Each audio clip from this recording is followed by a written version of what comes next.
It's an 8-figure a year business. I wouldn't say that was small. What's your business? Tell me a little bit about it. So I own a small bootstrapped e-commerce portfolio. Over the last 5, we've built a small portfolio of e-commerce companies in the direct-to-consumer space. So when you say small, I mean, what type of scale are we looking at? It's an 8-figure a year business. I wouldn't say that was small. When someone says they own a business portfolio, it could be quite large. Small in the space that I dabble in. Okay, so do you mind me asking how you got started? I accidentally started selling t-shirts on the internet in college. You've got to start somewhere.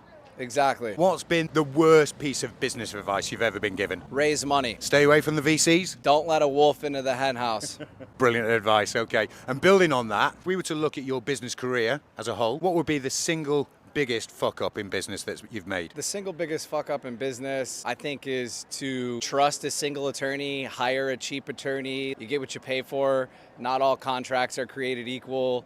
I've ended up in a pickle before because I thought that we had the correct documents in place with the correct language, and as situations unraveled that you never expect to happen, you don't have the correct things in place, and it costs a lot of money and a lot of stress. A lot of stress. Painful, yeah. So if you were to start again and you had to make $1 million in 1 year, how would you go about it and what industry would you do it in? Knowing what I know now, I would probably get into drop servicing, honestly. Been quite obsessed with the idea of basically building a ghost service business where you're essentially just a marketing facade with a website, and you do everything from plumbing to handyman to electrical work, and you just subcontract it out. Local contractors that are very bad at marketing, and you basically just mark up these services and what you're being billed. That's been on my mind for a couple of years now. I think it's a good opportunity. That's probably where I would start, because if you're good at marketing, you can throw it together and get started with not a lot of money. Would you be looking for investment on that project? Probably not. I'm a bootstrap guy. That's why I said that. Stay away from the VCs, yeah. Don't let the wolf in the hen house. Yeah. Okay, so for our viewers back in the UK and in the USA, what would be the best piece of business advice you would give somebody who's starting out? I don't think there's any right way or wrong way to do anything. I'm a big believer in kind of like the lean startup methodology. A little bit like us. Yeah, I love that book. I think I took a lot of my entrepreneurial thesis from the lean startup, and I would say just, do